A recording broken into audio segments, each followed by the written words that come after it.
podcast. Thank you so much. I actually thought I was interviewing you, so I have so many questions for you today, and I'm in my active wear because I was like, it's my podcast. But I should have put on like a formal dress for you. It's fine. I kind of like it. This is how I dress day to day. Oh, this is chill. I know. You've I don't know when energy. I washed my pants because like, do you wash your active wear every day? You know what? I could wear the same jumper like multiple times, yeah. but the leggings, Really? I would have to change them. You're stinky? Okay. Yeah. I don't know if maybe I do smell. Maybe that's why I don't have that many friends yet. Oh my God, I love it. Well, for everyone who has been living under a rock, can you tell everyone who you are and what you do? My name is Tammin Sursok. I'm an actor and a content creator, a podcaster, production company, so a producer, director, writing a book, writer. I don't know, all the things. I'm doing this since I was 15 years old, so it's been a minute. I know you from Home and Away. Yeah, So- back in the day. Do you remember my first boyfriend? Oh, Come on. no, It was see- Danny and Oh, yes. Okay. starts with Z. You're bringing me back in time. I was so Zach. young. Do you remember Zach? Oh, no. Was that his name? No. Yeah, Will. No, Will. If you don't Zach remember, I Drayson. ain't. Will. You're like, if you don't remember it and you were living We're it. stuffed. Yeah. Oh my God. My inner child is like, oh my gosh. I used to watch it with my Nana, and she's my passed gosh. now. I wonder if she set this up for us. Oh, like yeah. as a She probably present. did. She was sort of like pushing us together. I think She's like, so. you will do the podcast that you thought that you were going to be doing yourself. I love that. Well, what hat do you enjoy wearing the most out of all the things that you do? What like feels like the most like home to you? I would say acting. I think, acting has been my home. It's what I know. It's what I've been doing since I was, I think, like 5 years old. And it feels like the most joyous. It feels like when I'm in the most flow. And what I miss when I'm not doing it, for sure. Yeah, I love it. And does it like take you a minute to like learn? Like, I don't know how you remember like lines? all the lines and Yeah. all the things. Like, do you have any like little tips that you've like come up with along the way? I think it's just repetition. I think they say that if you read something, a certain amount of times, like 50, 60 times or whatever, if you read the same thing over and over again, it's just actually lodged into your brain. Yeah. And I think anyone can actually learn lines. It's just we have to do it so fast a lot of times because like you're learning 90 to 100 pages of dialogue and you're shooting that over a period of time. So you just have to have things where like I use different highlighters for different scenes, or I have a photographic memory. So I circle different like words, or like I write like little pictures next to the words if like I can't remember the sentence. So yeah, it just depends. Some things are flow. I think once you've read it so many times, like someone in the scene says, "Hi, how are you?" You know your answer is going to be like, "Good, how are you?" Because it's just a flow. Yeah. The hard thing is when it's like jargon, when it comes to like medical jargon or legal jargon, things like that. That's like get the SSR thing with the blah blah blah. We need the whatever they say, and that's difficult because you're just like it's not in you, No, exactly. Oh, well, I am very inspired by that. I think it's amazing that your brain can go. And I'm photographic too. I can remember things. It's good for me when I used to do exams and stuff because I would be like looking over all my stuff and then I'd be like, okay, Jess, what did the page look like? Help me. I know, like, a it's lot. so helpful. My daughter has a photographic memory too. It's just like a thing. So when people don't know what photographic memory is, it's like you can actually see the page. Yeah. And that's how I used to get through like all my exams is I would learn the essays off by heart and then I just write them. Yeah. So it is like a skill. It's like a superpower. It is. Yeah. It's the one that I would not give up. Yeah, It's one of exactly. my favorites. So before, Mia was stealing our content because she was asking you about your wellness and your wellness journey and like what is inspiring you right now? Like how have you gone from sort of, I guess, being less active to like really active? Because you've like taken a full wellness spin. So when I was 14, like 13, 14, I was about 200 pounds. And it wasn't really the weight that got me. It was more like the bullying, like around being overweight that I think was the impetus to like try to change my life. I don't think I was really thinking about health. I was just thinking about like how not to be bullied. Yeah. And I did it really healthily. Like I was, I walked 30 minutes a day and I ate really well. I ate more protein than carbohydrate and I took out like, junk food. And then I got really quite thin. At that age, your metabolism's like really high. And I lost like 50 kilos like really fast, and I was down to like 48 kilos. And then I got on Home and Away And then I was petrified of gaining weight. And so you've probably heard I was bulimic and anorexic from like ages, I'd say like 15 to 21. I'd say the bulimia was really bad when I was 16 to 18, 19. That's when it was the worst. And then it got better. And then, people always ask, like, why did you stop? Like, what was your rock bottom? There wasn't really like one moment. I just woke up one day and was like, I'm done feeling sick. Yeah. Like, I don't want to feel like this anymore. And they say that about like, alcoholism or drug addicts. It's just like, you just decide one day you're just done. And I was just done. And I think I was 22. I met my husband around that time and I just never did it again. I've never done it again. Wow. And that's been like almost 20 years. So it's interesting. Like once your mind says you're done, you're done. It's a very powerful. Yeah. Your mind is everything. Like mind over matter. Yeah. Like as soon as you see people go cold turkey on things and you're like, how? Yeah. And they're like, I was just over it. I couldn't do it anymore. Done. And then I went into, I guess it's wellness. Wellness has like a really interesting connotation right now that I think like we should like unpack because there's like a lot of negativity around it too. Especially in America where there's like, wellness is also public spaces and having access to healthcare and like having lunches at schools and things like that. I mean, that's so much of healthcare too. It's not just like taking supplements. And I think like wellness and science can go hand in hand, and that's where I live. Like I definitely live in the middle. I believe in science, and I also believe like instead of taking Panadol, I'll drink peppermint tea and stand on my head. Yeah. But if I'm going to go to Thailand, then I'm getting the typhoid and vaccination. Like that is I'm not getting typhoid. No. So yeah, I mean, I definitely live in the middle there, and for me, like what health is movement and moving your body to move your mind. And a friend of mine asked, like, why do you move every day? And like, it's just this really boring answer of just like, I want to feel positive and mentally good. Yeah. And I do when I move. So I would love to say, oh, it's because I, want to look I wouldn't love to say that, but like, I think a lot of people do it to look a certain way, and that's great. I think that's a benefit if you want to feel strong or whatever, in your body shape or whatever. But to me, it's not really about that. Yeah. It's always been mental. And now I'm on my weight training journey where I've gained like quite a bit of muscle mass, and I'm so excited. Like I've never had muscle. I've never felt strong in that way. Yeah. And it's been great for my brain. It's been great for my skin. It's been great for my sleep. It's been great for my sex drive, all these things, Yeah. So I think it all comes back to like how you're moving your body. Definitely. Yeah. I'm the same too. I remember when I was working with Peter Alexander, and you have to lift a lot of boxes, like all the pajamas. Yeah. And one day I went to lift something and I couldn't. And I was like, I am so weak. Yeah. I'm like, I might, go for walks every day, but I can't lift anything. I know. So I started doing my weights, and then now I can lift, and I'm like, yeah. Girl. But no one talks about how protein, I've always heard about protein. And I'm borderline vegetarian. I eat fish, and every now and then I'll eat chicken, but I don't love it. But you have to have 120 grams of protein to gain muscle. Yeah. That's a lot of protein. I know. It means like you cannot be having any meal without it. Yeah. You can't just have like a, some kind of fried rice. Like you have to have protein in it to like meet those needs. And I did not know that. I didn't know that muscle needs a pound, like whatever you are in pounds, you need the same grams in protein to actually gain muscle. I did not know that. Yeah, you do. It's full on. Even I like struggle to like get up to what I'm needing to be having like every day. It's a lot. Yeah, it's a lot. Oh my gosh. Well, I kind of want to go back a little bit to when you were like younger and you were bullied, and you've been so brave to like share that story like publicly.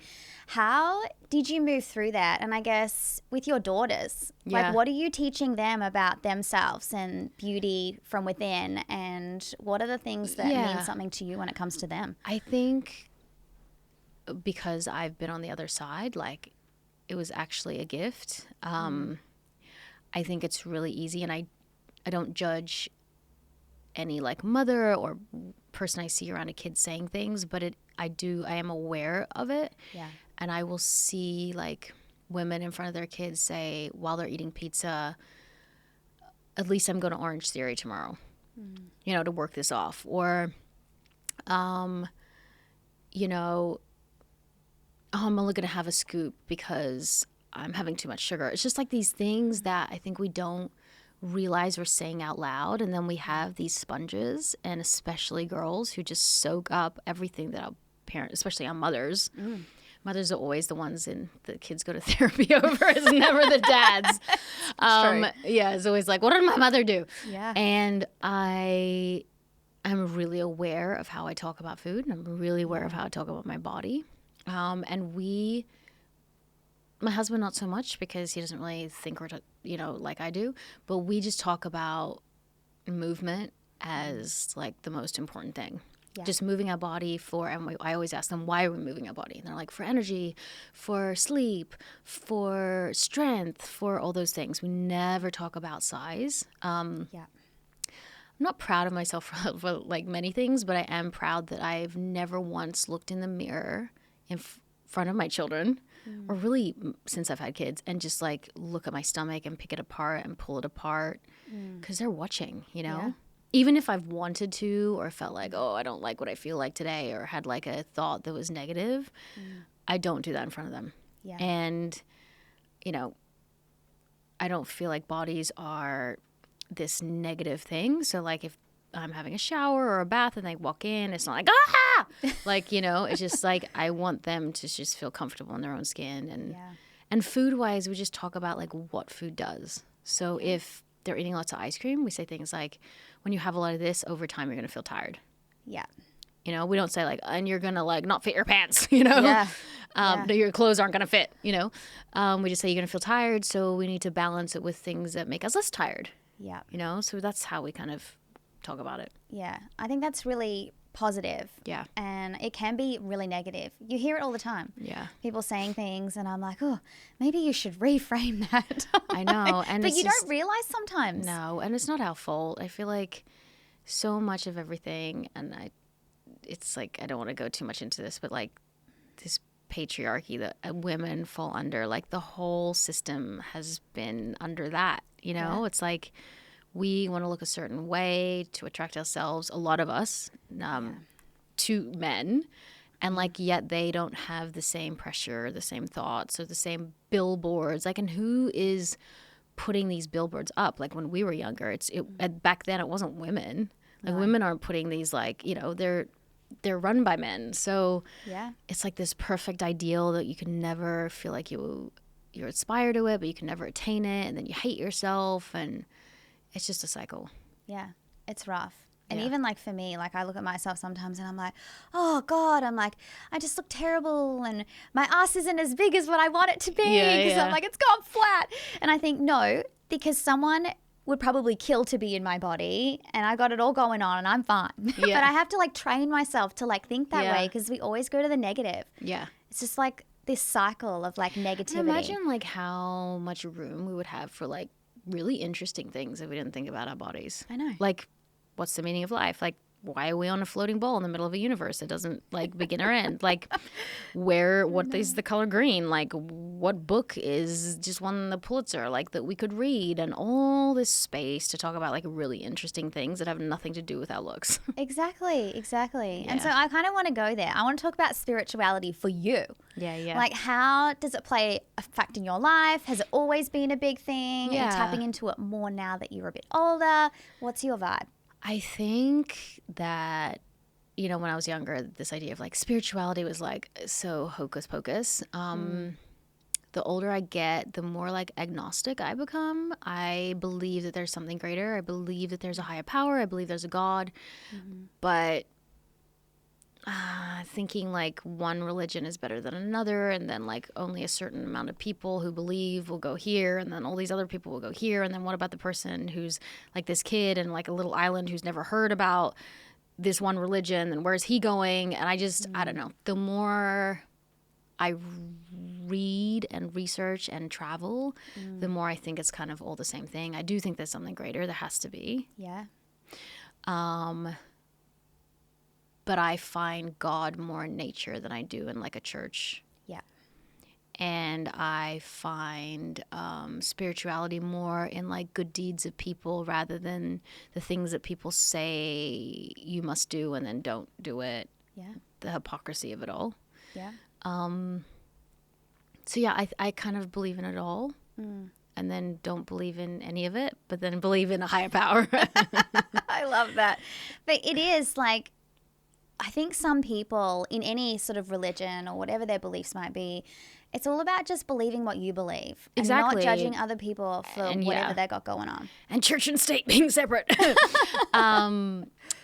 Yes, I definitely agree with that. I think that as long as you're not hurting anyone, you can believe whatever the hell you want to believe. Whatever gets you, like, again, we're on this floating ball in the middle of nowhere. Like, whatever gets you up at night, up in the morning, not up at night, and, like, makes you want to push forward, because it can feel overwhelming and hard at times. And whatever you can connect to is like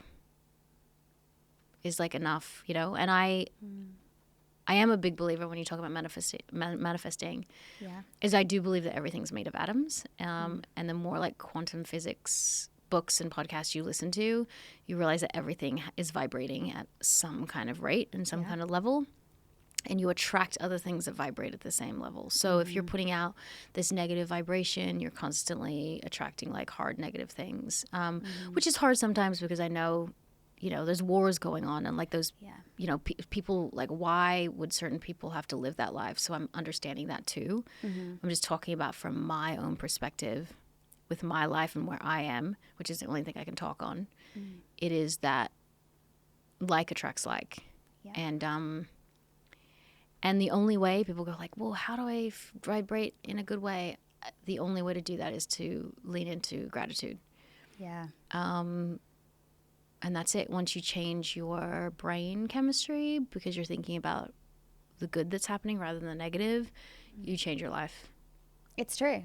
Genuinely. And when you've really wanted something, like you've gone for a part or, you know, you're auditioning or whatever, how do you show up? Do you always show up in that like vibration of, you know, that this is yours? Like, do you embody it? Or do you go in like, you know, sheepish and...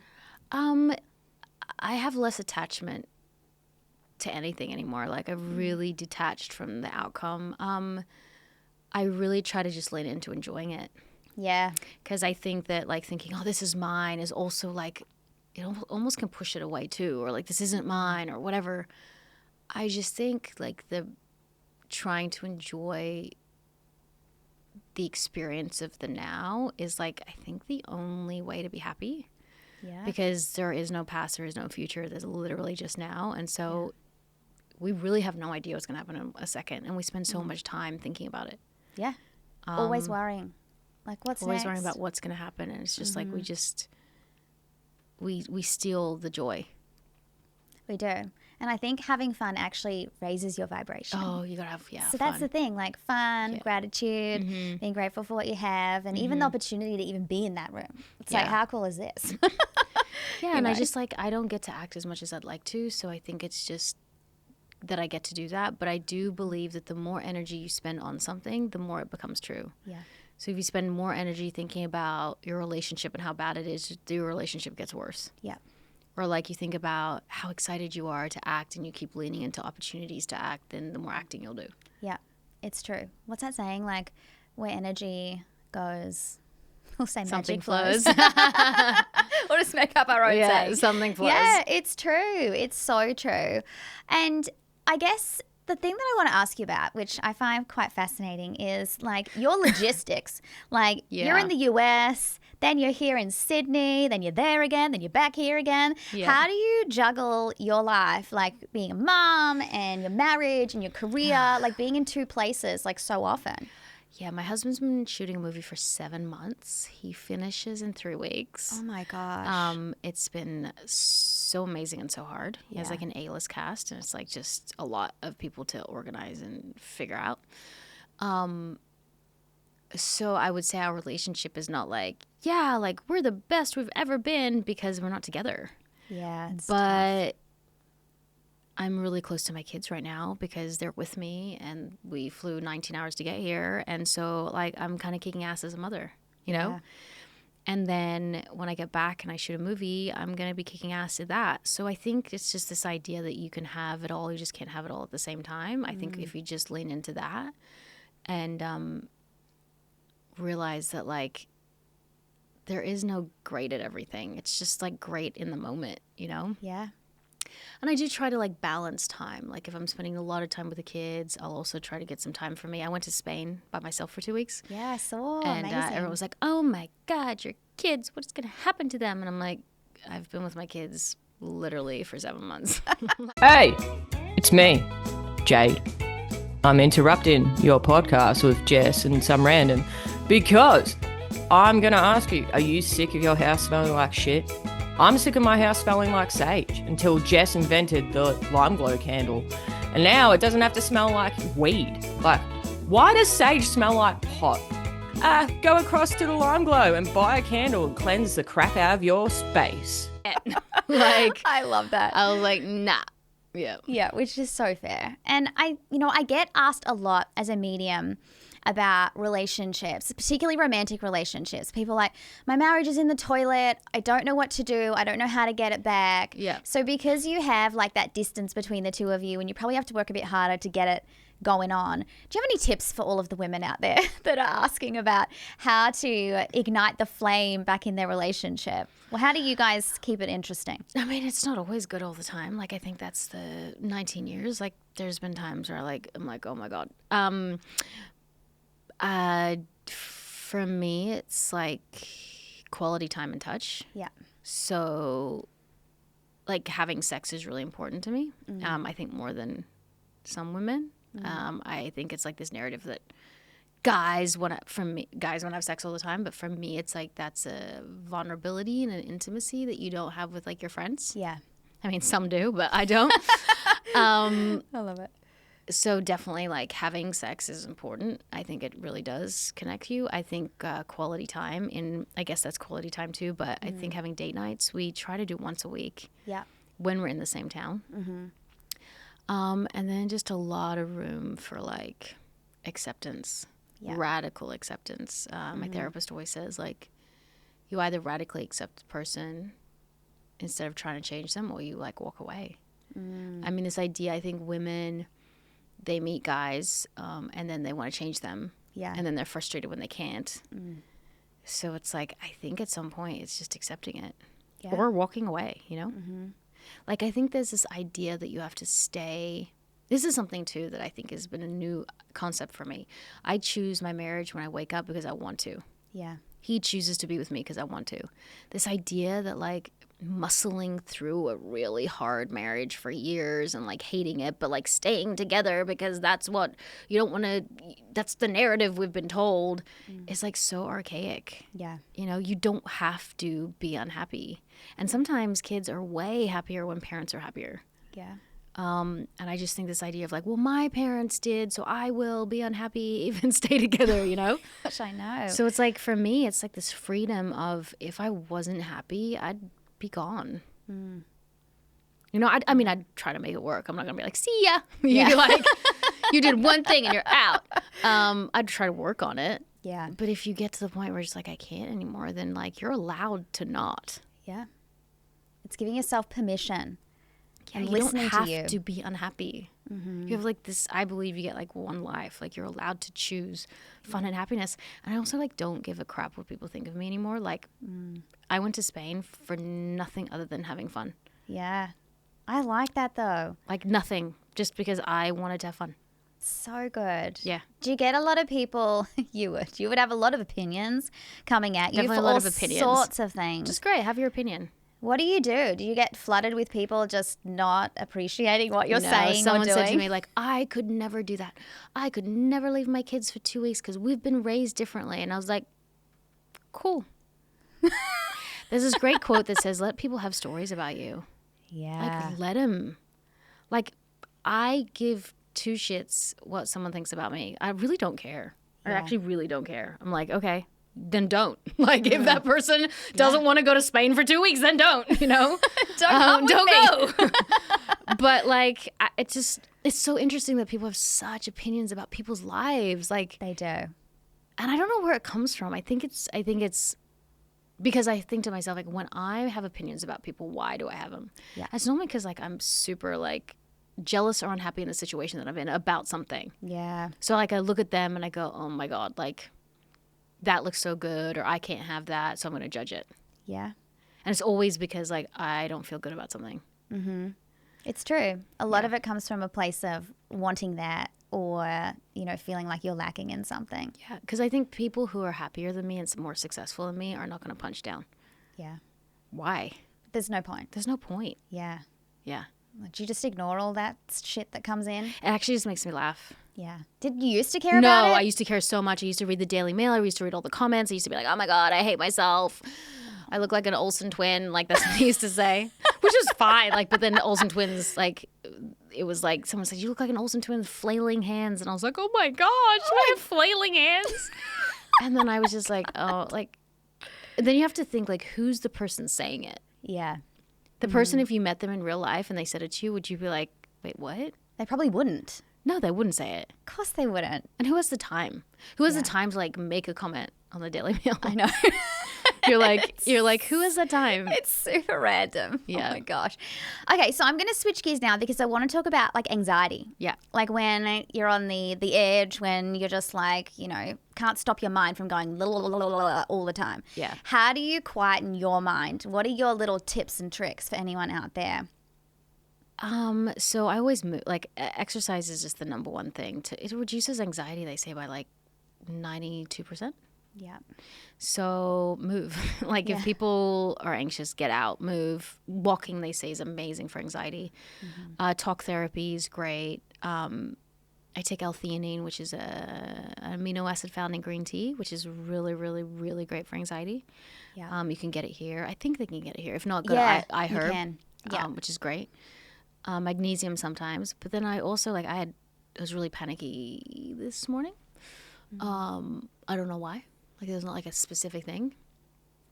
And I just kept moving. That's also like something that I just do now. Like, I just don't sit and fester in it. I just keep moving, and at some point it goes away. Yeah.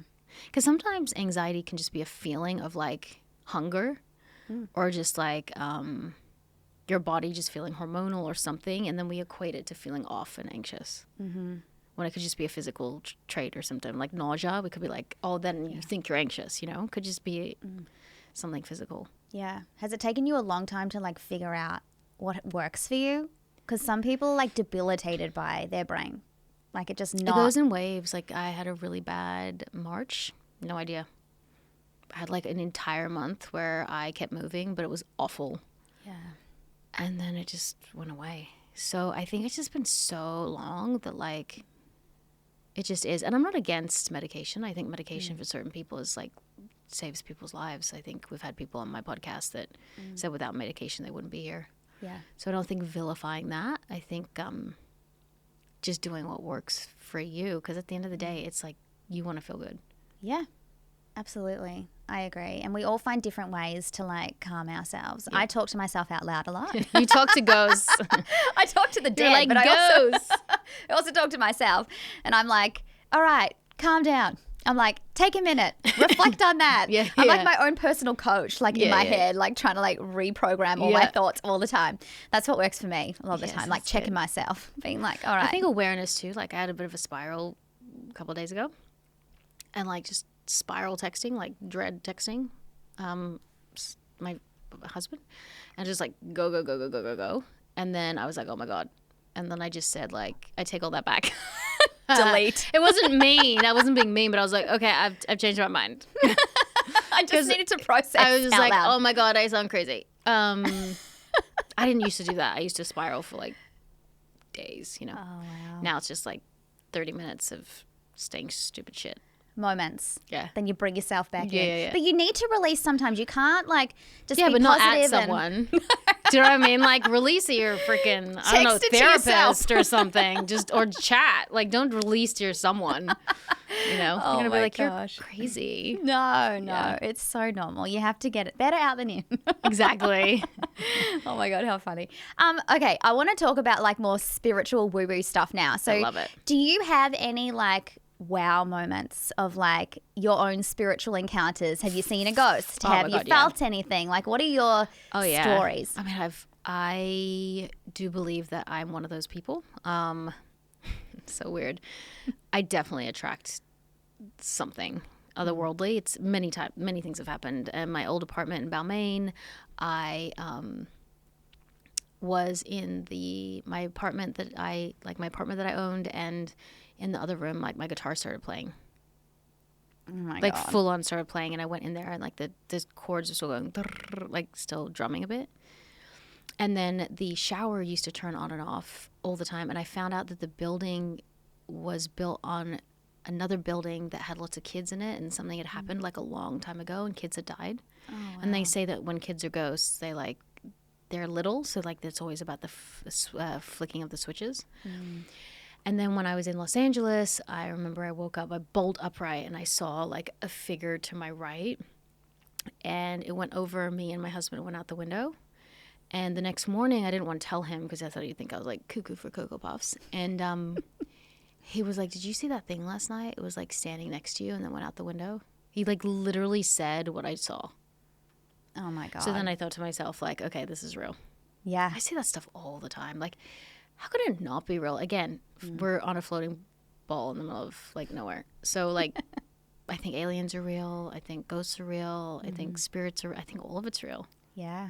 Like, That's why not? amazing that you both saw the same thing. Exactly. That's something you cannot like coincidence that away. You can't No, be like, and oh I didn't no, say it was anything to nothing. him on purpose because I was like, didn't want to like freak him out, or also think like I was nuts, you know. Oh my God. Yeah. What happened to my wife? Yeah, we're girlfriend boyfriend at the time. I'd probably be like, I don't want to marry that girl. It's done. We're done. That's so good. I know. Well, so many people have all these stories about things that they've seen and heard. Yeah. And you can't make that shit up. No, Like genuinely. I think some people are. I do have this theory that if you're open to it, you will. Yeah. I think just some people are closed off to it, and I also think it could be. I'm not against this idea that the mind is very powerful, and I think you can almost hallucinate things if you want to, because we only use like a very small % of our brains. So like sometimes you can see something and like make it into something else. So I do believe in that too. But who cares? Like, I think there's ghosts. Yeah. Yeah. I love that. Well, that's why you're here. Yeah, I believe there's ghosts. I love that. And I did a reading for you like so long ago now. It was like probably like 2 years ago or something. Yeah. Buy one of our candles, you sucker. So long ago. Do you It was long do you ago. normally seek out like spiritual guidance, or do you normally take it from within? Do. I've done a lot of reading and a lot of like walking in nature and meditating and all that I've actually feel like I'm, sounds weird, like past the learning phase. Yeah. So now I just feel like I'm connected to the thing when it happens, you know, and I'm not like searching for it. Yeah. Like I said, I find God more in nature than I ever do in a church. So like the more I'm in nature, the more I feel things. Yeah. I do think it's funny that when I am leaning into like my purpose, a lot of stuff gets attracted to me. Like I'm I'm actually a pretty good super attractor, but because of that, I'm also like a negative super attractor. So I just works have to be both ways. really careful about like negativity and things like that. Yeah. And especially when you're around people who bring that negativity to the I table. can't. I can't anymore. I'm done. Like I cannot be around negative people. Like that's my non-starter. It's a no-no. I've let go of a lot of everything. people in my life who are negative because I just think that they attract that towards you. Yeah. Has it been hard to do that? Like have they been like people who have been in your life for a really long time? One I had known for like 30 something years, but it was years of a one-way friendship. Yeah, okay. A one-way street, and a lot of attention me putting into her and her issues. And I realized I wasn't getting anything out of the friendship. And I think you should do that in the beginning of a friend. If you love them, you show up for them. Yeah. But if it's always one-sided, and I was feeling negatively about it all the time, and then it just started getting, and then she pulled something that was unforgivable, and I was done. Yeah. I'm like really good until like the tipping point. I'll like be there, show up, and then there's one thing that you have to do that's like I'm so close, and then I'm done. Like I'm done. Yeah. Out. Yeah, my wife's like that. She's like, bam, cut people off at the knees. Yeah. I'm like, hang on. You're like, wait, this is my best friend for 40 years. One more time. Yeah. Where I'm getting so much better now at being like, nah, this cannot be it. Like, this is not a relationship that I want to keep. But it's taken me a really long time. Like, people just think that I'm like some cutthroat, like bitch going around cutting it right off. I'm like, no, but it's taken me a really long time to get to the point. For that. You just and can't. It's also like when you have new friendships too. It's like after 3 dates with them, if they're not your people out, you know. You do. At a certain age, you're just like, I don't have time. Like, I have so many things on my plate. I don't have time for anyone that's not additive. Mm-hmm. You know? It's true. And you do know straight away. You know if someone's your vibe or not. Yeah. And I don't know why I love you from afar, but, like, we're out. See you later over there. See you later. I love that. But I like too that you're so aware of energy because it truly matters in your life. Like what you get out of things, you put into them kind of thing. And if people are not your vibe, they should not be getting a seat at your table. No. At all. No. And I think it just, I also believe in playing tennis with people who are better than you. So like in any way, you know, if I'm going to learn something from you, if I'm going to be better, if I'm going to change, like that's who I want to play tennis with. Yes. I'd love to be inspired by the people that are my friends. Yeah.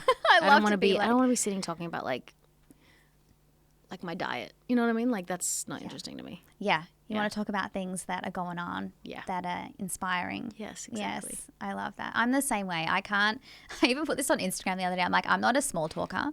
Don't talk to me about the weather and all that kind of stuff. I put on too. I actually did today. I put that on there. You're kidding me.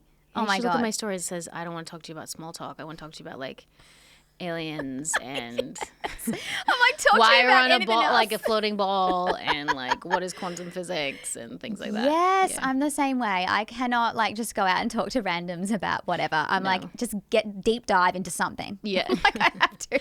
Just fall into a pool right now. Exactly. Yeah. Oh my gosh, I love that. Okay. Now, I have some incredibly strange questions for you. I love it. From my wife that we've prepared earlier.